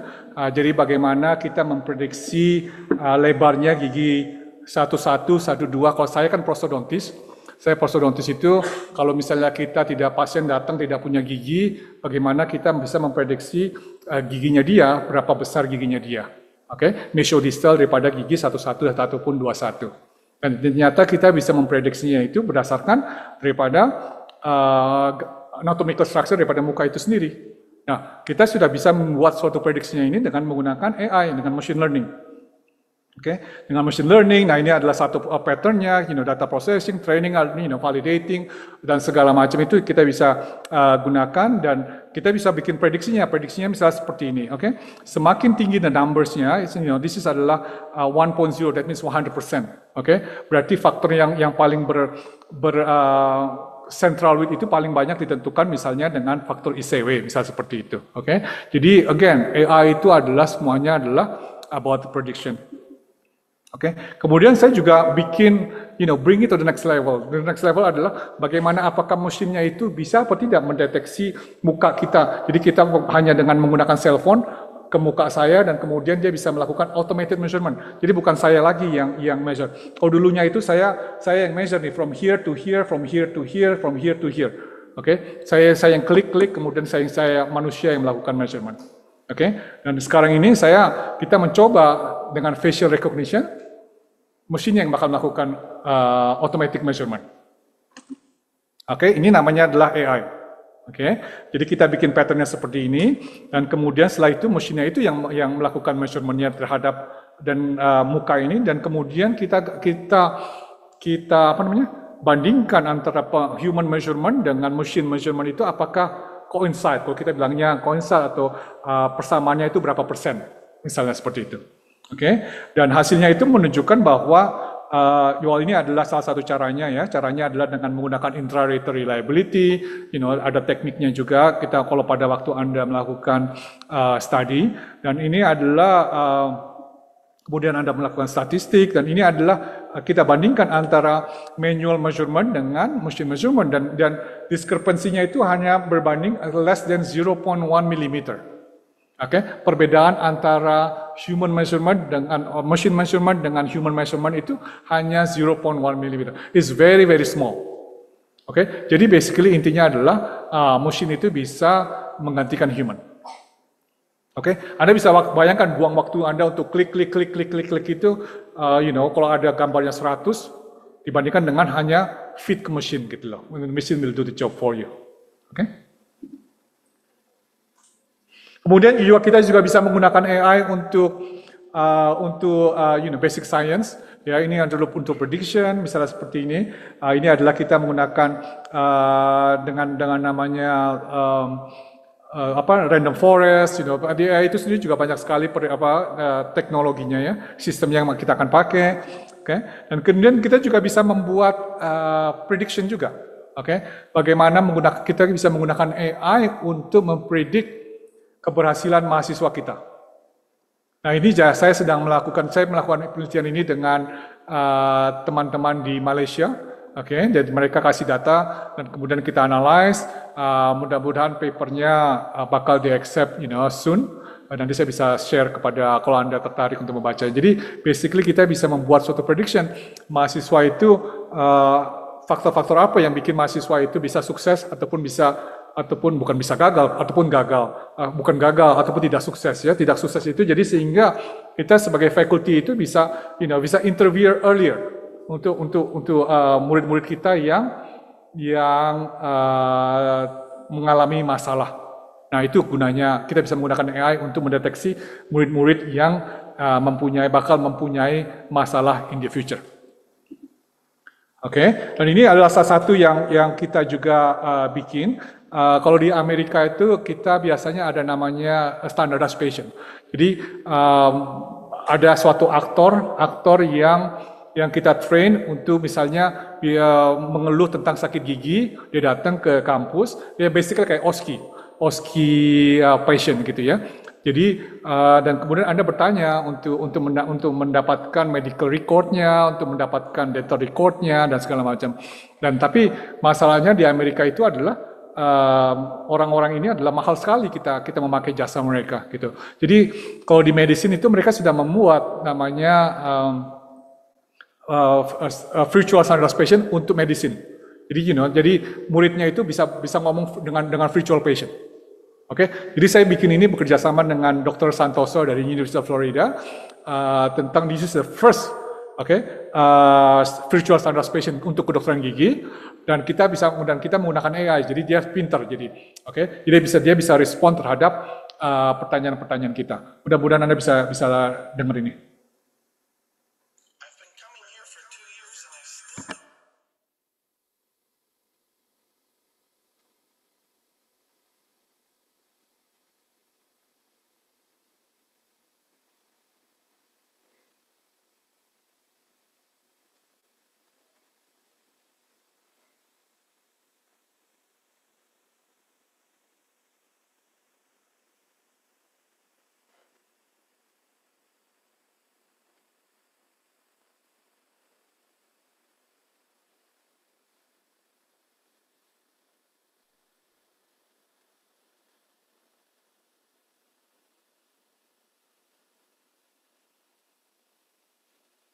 Yang di sini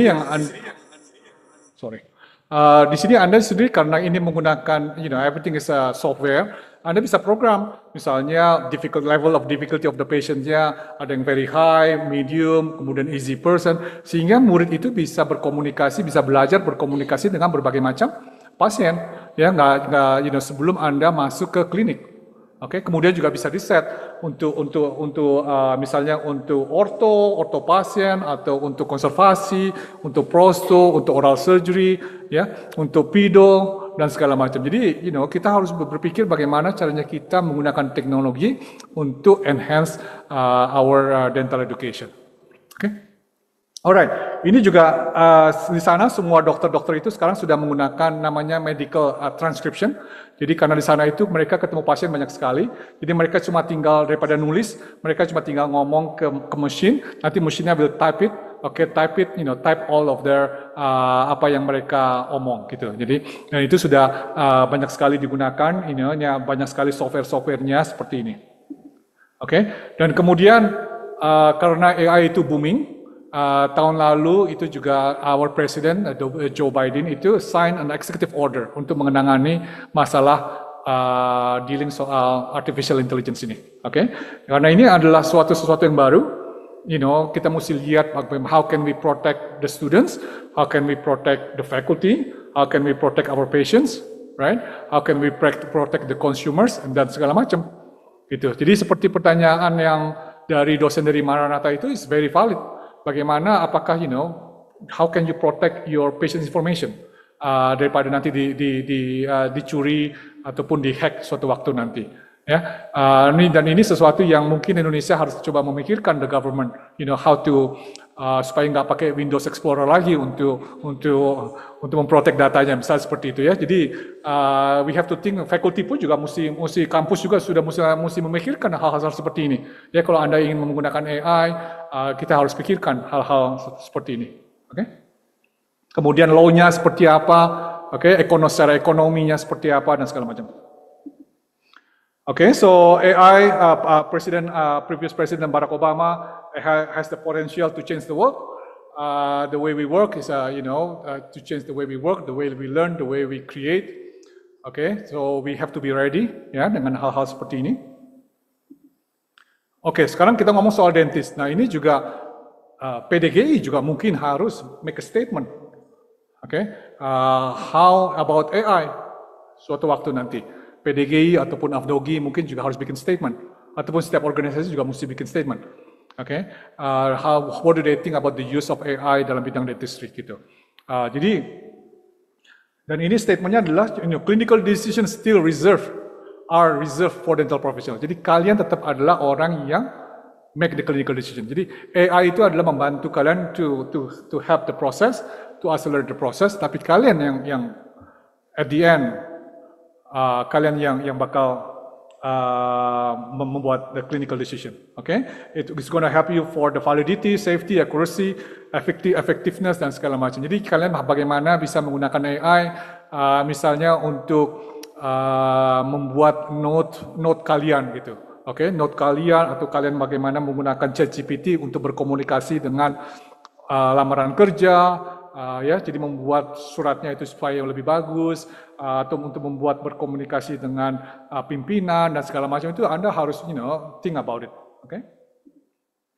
Okay, so AI doesn't replace dentist expertise, but instead help them to identify problems and then potential treatment with even greater speed and precision.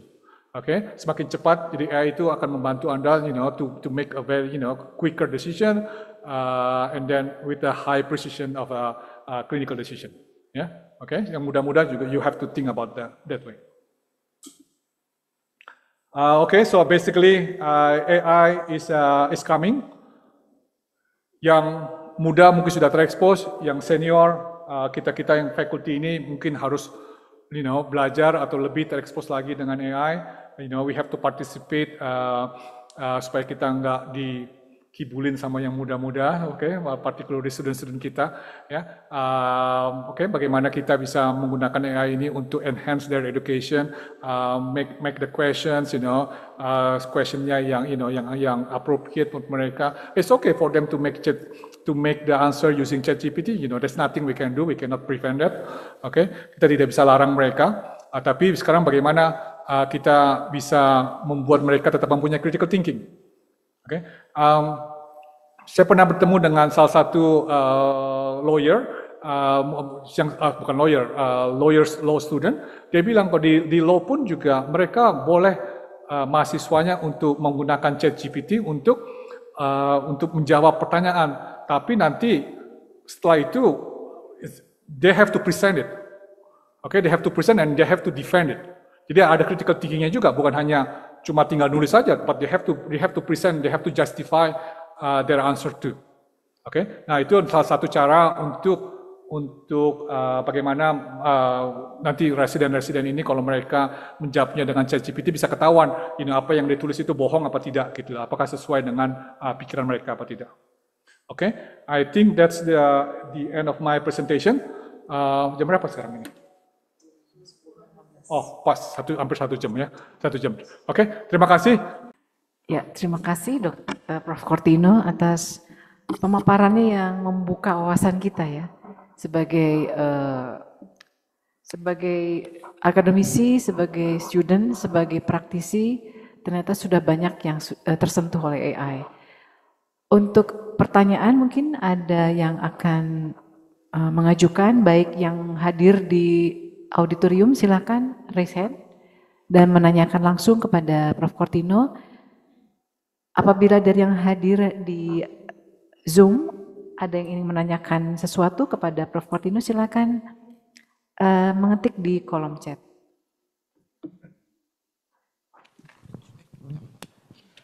Selamat pagi, Prof. Bentar. Izin tangannya, Prof. Saya Arif dari Prosto. Prof, sampai saat ini kan biasanya itu misalnya orto ada aplikasinya sendiri, Prosto. Nah, apakah ada, Prof, misalnya orang datang langsung dengan CBCT-nya, di CBCT dulu, kemudian masuk aplikasi, nanti sudah munculkan seperti tadi karyasnya di mana, misalnya ada missing di mana, terus muncullah ini harus rencana perawatannya harus begini. Dengan keadaan umum yang seperti ini berarti dia harus dikonsul dulu kemana gitu. Misalnya jadi benar-benar yang komprehensif dari berbagai bidang departemen itu, kalau dengan posisi seperti ini harus di orto dulu, kemudian nanti endingnya mungkin pakai gigi tiruan atau seperti apa gitu, Prof.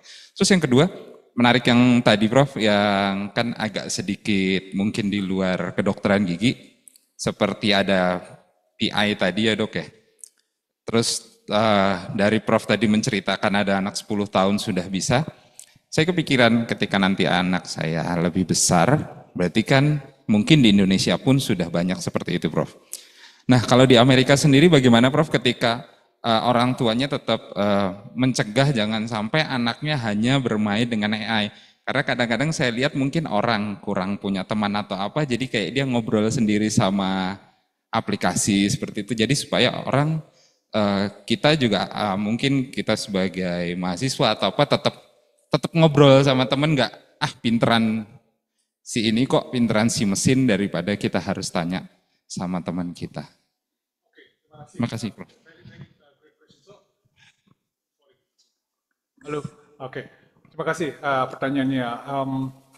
Kalau untuk yang pertama, sebenarnya setahu saya belum ada ya untuk dari sebenarnya bukan dari CBCT, dari X-ray. Kalau CBCT itu nggak bakal bisa mendeteksi karies, oke? Dari X-ray itu belum ada. Jadi yang saya tahu untuk memberikan memberikan treatment plan kan belum ada. Tapi saya pernah tahu ada orang yang bikin software. Tapi itu Anda harus enter, jadi ada kayak chart, dental chartnya itu, misalnya Anda tulis ini adalah kariesnya di cervical, kemudian ini adalah missing, kemudian periodontalnya seperti apa, dan itu nanti mereka akan, pada waktu Anda enter itu nanti akan memberikan beberapa alternatif. Itu saya pernah tahu, saya pernah lihat. Tapi kalau menurut saya sih, I think it's going, dental diagnosis itu more complicated, bukan hanya berdasarkan chart kan. Kita nggak mungkin, karena mungkin di mulut sendiri ada supraerupsi dan segala macam itu yang tidak terdeteksi gitu. Jadi tetap saja membutuhkan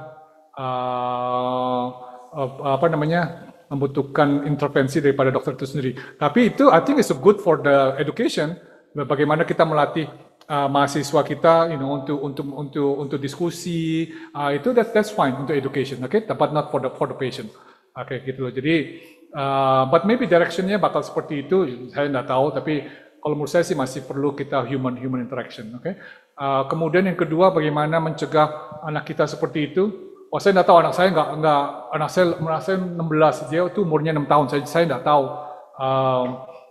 Apakah anak-anak di sana yang kecil-kecil itu bagaimana pencegahnya? Saya rasa itu adalah faktor orang tua di mana kalau Anda lebih sering always ngomong dengan anak Anda segala macam, jadi jangan kerja melulu. Kalau kerja melulu, cari duit melulu, akhirnya anaknya ya nggak ada teman, ya nggak ada orang, ya mesti akhirnya mereka mencari robot, akhirnya ngomongin dengan robot gitu kan. Jadi itu yang kita tidak mau kan.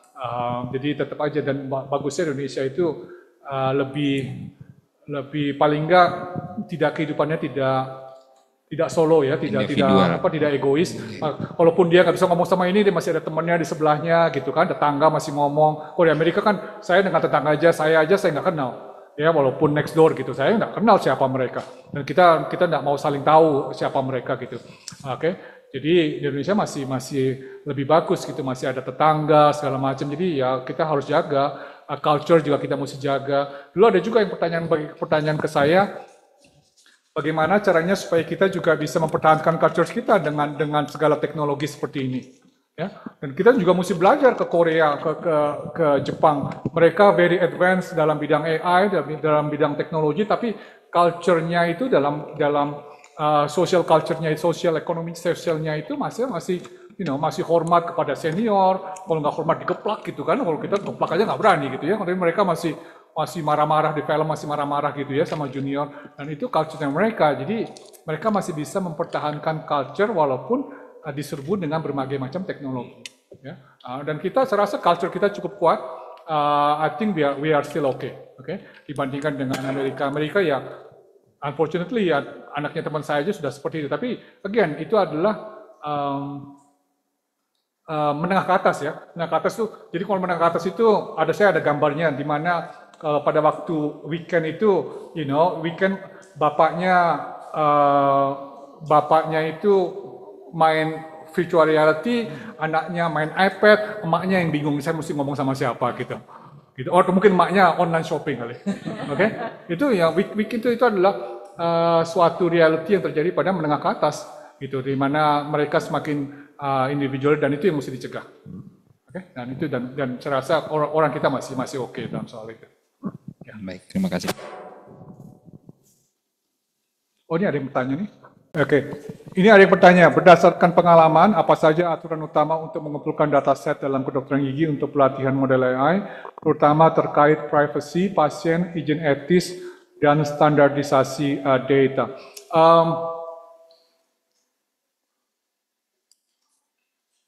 Wah, ini pertanyaannya untuk pelatihan modelnya. Jadi gini, kalau saya sendiri, kalau kami untuk riset, tentu kita harus mendapatkan izin untuk dari kalau di kita ada ethical clearance kan, sama juga di Unpad Anda harus mendapatkan ethical clearance bahwa Anda pada waktu menggunakan data-datanya ini tidak akan salah gunakan dan segala macam, okay?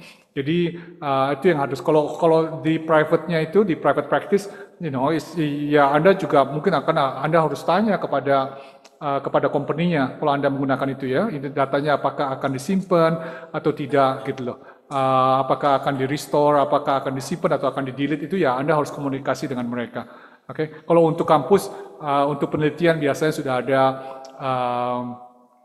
ethical bagian orang-orang yang mengurusi bagian ethicalnya. Oke, pasien, bagaimana etika dan privasi pasien dijaga dalam menggunakan teknologi AI di bidang kedokteran gigi, banyak data baik. Ya ini untuk cloud-nya, oke. Saya tidak tahu Unpad sudah menggunakan cloud base untuk data pasien atau tidak. Nah itu juga kalian juga mesti hati-hati juga. Oke. Sudah ya kalau nggak salah ya. Empat sudah menggunakan cloud base. Pada waktu Anda medical record sudah elektronik apa? Elektronik. Gitu. Kalaupun Anda menggunakan elektronik medical record itu juga, saya kasih input kepada salah satu universitas ya. Mereka menggunakan medical record tapi mereka menggunakannya web base. Oke, saya bilang ke mereka kalau bisa jangan web based, kalau bisa intranet. Gitu. Jadi dikunci hanya untuk di fakultas saja. Jadi kalau itu akan lebih secure dibandingkan web based gitu. Jadi jangan nanti kalau web based juga koneksinya juga susah, kemudian it's gonna hang dan segala macam. Jadi kalau bisa intranet aja within the university, within the system gitu. Itu akan lebih baik, lebih secure dibandingkan hal-hal itu. Dan itu juga mesti dikasihkan training juga kepada usersnya, oke? Kasihkan training bahwa Anda itu harus, Anda mesti mengerti bahwa data yang Anda upload ke sistem ini Anda tidak boleh gunakan, dan kemudian juga mesti kalau di kampus akan diberikan security levelnya. Oke, security levelnya itu artinya murid itu hanya Anda bisa buka pasiennya Anda kalau di tempat kami ya. Jadi Anda punya pasien 10, misalnya 20 misalnya, Anda hanya bisa buka pasien Anda. Jadi Anda tidak bisa buka pasiennya teman Anda. Gitu. Kalau Anda mau lihat datanya pasien teman Anda itu, Anda harus dapat clearance. Jadi Anda nggak bisa cuma lihat, last name-nya Sukoco, Anda tiba-tiba buka gitu, nggak bisa. Oke, sudah diprotek gitu di sana. Oke, saya nggak tahu kalau di sini Anda harusnya bikin seperti itu. Jadi Anda tidak bisa mempunyai akses kepada semua data pasien, oke, untuk murid. Nah itu level security-nya beda. Kalau faculty mungkin bisa lihat semua pasien, oke. Tapi murid tidak boleh lihat data semua pasien. Nanti kan ada high profile patient yang Anda tidak boleh lihat, gitu. Jadi kalau misalnya Pak Gubernur datang ke sini kan Anda nggak boleh lihat medical record-nya kan, itu nanti bisa dijual lagi medical record-nya ya, nggak boleh, gitu. Jadi mesti ada security level-nya, gitu, oke. Oke, kemudian media sosial, robot AI yang Anda mesti dengan preparasi gigi. Preparasi gigi masih belum digunakan di Amerika. Kita hanya kemudian AI ini hanya untuk training. Jadi artinya menganalisa, kalau di kampus itu untuk menganalisa misalnya preparasi Anda preparasi gitu ya, preparasi kemudian di scan, kemudian dibandingkan dengan yang idealnya gitu, kejauhannya, off-nya berapa persen dan segala macam gitu. Nah itu dibandingkan dengan, jadi untuk pendidikan, oke, untuk pendidikan. Jadi saat ini belum ada robot yang bisa digunakan untuk preparasi gigi seperti gambarnya tadi gitu loh. Oke, apakah untuk membahas satu kasus seperti bidang apakah ada AI dalam dentistry untuk membahas satu kasus dari perspektif setiap spesialis? Saya rasa belum ada, tapi saya tahu teman-teman saya yang dari ortho, mereka sudah banyak melakukan AI dalam bidang penelitian mengenai prediction dengan untuk kasus saya sendiri nggak terlalu ngerti predictionnya apa, tapi mereka sudah banyak lakukan. Jadi yang penting adalah directionnya sudah ke arah sana. Ya, nanti juga prediction dari bidang implant, prediction dari bidang pido, nanti semuanya akan ada ke sana. Ini last one, teknologi ini mempunyai tujuan untuk mendekati kemampuan manusia semirip mungkin pada aplikasinya binakan semua orang, pengembangan parameter dan pembatasan dan payung hukum. Ya, saya rasa juga mungkin tentu payung hukum will come later ya. Apakah bisa ada payung hukumnya untuk pengembangan hal seperti ini? Itu nanti akan ada later itu pengembangan hukumnya. Jadi nanti suatu waktu ada, kalau ada problem dengan AI-nya itu, problem dengan sosialnya, misalnya nanti salah diagnosis, oke, nanti AI bikin diagnosis tiba-tiba salah, kemudian nanti ada yang sue. Kalau di Amerika ya ada yang sue, nanti bakal ada lawyer-nya, and then they start making a law. Soal hal-hal seperti ini, oke. Untuk privacy pasien itu juga sudah ada law-nya juga, legalitasnya seperti apa itu sudah coming. Jadi ini adalah sesuatu hal yang baru, jangan orang sendiri juga belum tahu what do they have to do. Nanti itu akan berjalan dengan sendirinya. Oke, saya rasa cuma itu pertanyaannya. Ada lagi yang dari di ruangan? Selamat pagi, Prof. Saya Gizvi dari Orto. Izin Prof, mungkin saat ini banyak yang tadi berhubungan dengan pertanyaan sebelumnya, sebetulnya banyak aplikasi atau layanan AI yang open source, alias kita tuh di satu sisi kita ingin mendapatkan keuntungan dari aplikasi itu, tapi di satu sisi juga dia menggratiskan, jadi kita kayak tergiur, oh ini gratis nih, padahal di saat yang sama dia collecting data sebanyak-banyaknya, dan itu kita sepertinya yang saya rasakan, kita belum sadar tentang apa yang mungkin jadi trait dari itu. Kalau di bidang orto tuh banyak tuh yang analisis tapi free, kayak tergiur dan akurat banget. Sementara di saat yang sama ketika saya baca read agreement-nya, itu ya dia bebas untuk mengolek data dari kita. Di satu sisi kita gratis, di satu sisi kita butuh, tapi di satu sisi juga kita belum sadar sebenarnya apa sih kalau data kita diambil orang tuh apa ruginya. Padahal harusnya kan itu yang jadi deep mind kita itu untuk main di AI gitu. Mungkin ada statement dari Prof untuk menasehati yang berpikir seperti itu gitu Prof. Terima kasih. Jadi kalau menurut saya sih, Anda sebagai clinician, you may want to protect your patient, oke? Itu yang paling penting. Jadi misalnya kalau Anda upload ke website gitu, ya mungkin Anda mungkin pakai coding. Jadi Anda ada coding pertama, kemudian Anda juga punya codingnya di internal di klinik Anda gitu. Jadi sehingga mesinnya itu tidak bisa mengidentifikasi pasiennya itu siapa. Oke, pasiennya itu misalnya Anda jangan tulis Dr. Cortino Sukoco di pasiennya itu. Oke, jadi misalnya Anda you just write down patients medical recordnya, numbernya gitu kan. Tapi juga Anda mesti make sure juga your medical record itu harus specific. Jangan-jangan medical record Anda itu sama dengan klinik sebelahnya gitu. Anda cuma pakai 001, yang sebelahnya juga pakai 001. Nanti pada waktu Anda masuk 001, tiba-tiba banyak sekali data yang keluar gitu. Jadi it will give you a false positive information gitu ya.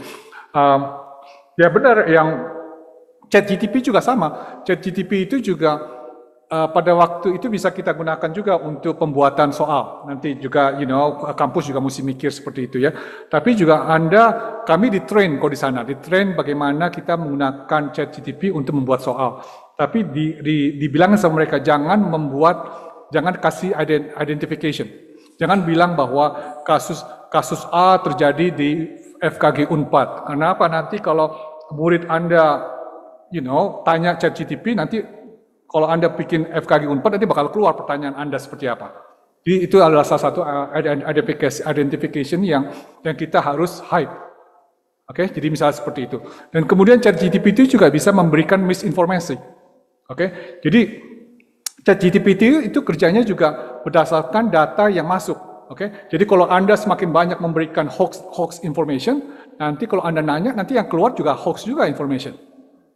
Oke, nah itu saya sedang melakukan penelitian itu misalnya apakah pertanyaan penelitian saya ya, apakah ChatGPT itu bagaimana ChatGPT itu answer pertanyaan-pertanyaan yang ditanyakan oleh patient. Oke, misalnya saya pakai bahasa Indonesia aja ya, karies itu apa sih? Oke, karena kita kan pasien itu kan nggak punya waktu ke dokter gigi kan, dia tanya ke ChatGPT, karies itu apa? Terus sekarang, ChatGPT itu akan menjawab pertanyaan. Nah sekarang apakah kita sebagai academician, kita akan menganalisa apakah jawaban daripada ChatGPT itu, is it correct, is it good, is it comprehensive? If it's correct, is it comprehensive or is not comprehensive? Gitu loh. Nah kita bisa menilai juga, ada indeksnya juga. Ada rubriksnya juga untuk seperti itu. Dan itu adalah sesuatu yang kalian juga bisa gunakan untuk proyek penelitian gitu. Kemudian misalnya membandingkan antara jawaban yang digunakan oleh ChatGPT pada waktu Anda nulisnya dalam bahasa Sunda atau dalam bahasa Indonesia atau dalam bahasa Inggris gitu. Karena mungkin orang-orang di Sumedang misalnya gitu ya, mereka lebih suka menulis dalam bahasa Sunda. Saya nggak bisa bahasa Sundanya, oke, sakit gigi kumaha gitu ya, bisa seperti itu. Nah sekarang kalau Anda tulis dalam bahasa Sunda, apakah itu mesinnya itu akan memberikan jawaban yang sama dengan bahasa Indonesia atau dengan bahasa Inggris gitu loh. Dan itu penting ya, karena karena seperti Anda bilang, Anda bisa menggunakan ChatGPT untuk teledentistry gitu kan, bagaimana kita menggunakan teledentistry untuk mengedukasi pasien-pasien kita di pelosok gitu. Jadi lebih baik kita yang nge-feed ChatGPT-nya sehingga pada waktu mereka nanya, they will give you the right answer. Oke, ada lagi pertanyaan? Oh, satu lagi, silakan. Kalau tadi kan banyak bahasanya ke AI untuk education, kalau AI untuk research jika nanti sudah sampai machine consciousness, jadi mungkin nanti kalau kita di pendidikan tinggi bisa aja mahasiswa kita ide risetnya bukan dari dia, tapi dia nanya, saya misalnya punya saya harus melakukan research program buat studi saya mau basis risetnya berdasarkan ini, tolong carikan. Nah itu menurut Dr. Dino, kalau kayak gitu violation nggak, atau misalnya ketika peserta didik itu mencari idenya bukan original dari dia, tapi dari mesin. I think it's fine, tapi tentu aja mesti ada cross check. Cross check apakah idenya itu sudah pernah dilakukan oleh orang lain atau tidak, gitu loh. Apakah idenya itu original? Apakah idenya itu sudah pernah dipublish oleh orang lain, sudah pernah dipublish atau tidak? Itu ya kita tetap aja harus melakukan double check. Jadi mesinnya itu pada waktu menjawab belum tentu menjawabnya itu benar. They will give you an idea, tapi belum tentu dia benar, gitu loh. Belum tentu, karena mesinnya itu saat ini tidak connect ke PubMed. Ya, Jadi mesinnya tidak connect ke PubMed, gitu loh. Ada mesin juga yang connect ke misalnya Bing. Bing itu lebih smart daripada ChatGPT. Karena apa? Karena lebih smarter dan ChatGPT karena Bing itu connect ke publikasi. Jadi dia, kalau ChatGPT itu kan cuma berdasarkan input yang orang-orang. Kalau Bing itu dia akan mikir dan kemudian dia akan mencari web, mencari data di web, dan setelah itu dia akan memberikan jawabannya. Jawabannya itu berdasarkan web. Tapi jawaban berdasarkan web juga, web itu ada yang open source, ada yang closed source. Open source itu artinya dia bisa baca PDF filenya ataupun tidak baca PDF filenya kan. Nah itu juga ada limitationnya juga. Nah again, walaupun mereka bisa memberikan ide, tetap aja kita sebagai human kita harus melakukan cross check. Ya nggak apa-apa, boleh saja melakukan ide. Kamu mau nanya, saya kadang-kadang juga sambil iseng gitu ya, saya mau nanya apakah ini sudah pernah dilakukan apa tidak? Let them do the first, kalau kita bilangnya first initial screening. Do first initial screening, setelah itu and then we do the second screening. Ya, sama-sama. Ya, sepertinya pertanyaan akan masih banyak, tapi karena keterbatasan waktu, mungkin bisa ngobrol di luar forum ini ya, Prof. Tino. Nanti bisa menghubungi Prof. Tino, barangkali kalau ada yang berminat penelitian di bidang AI. Diizinkan ya, Prof. Tino ya.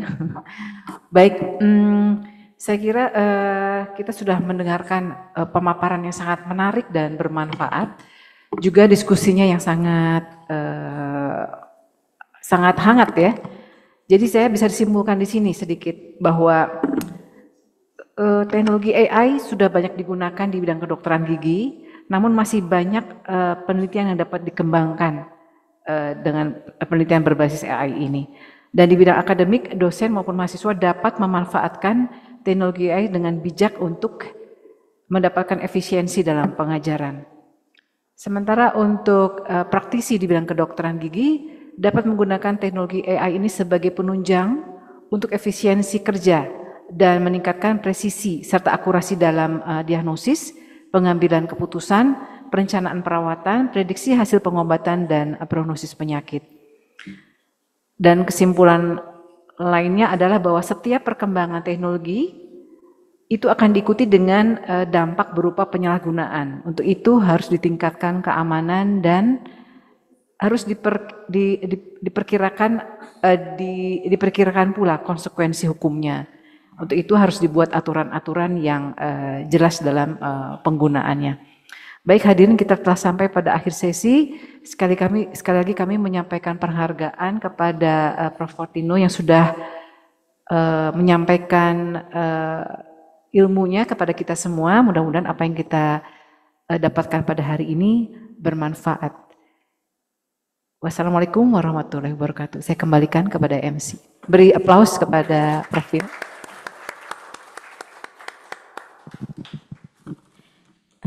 Lecture yang sangat luar biasa. Terima kasih kepada Prof. Cortino dan Dr. Afi. Semoga di sini ilmunya juga bisa bermanfaat dan kami sebagai hadirin bisa memiliki pemahaman yang lebih mendalam di kedepannya.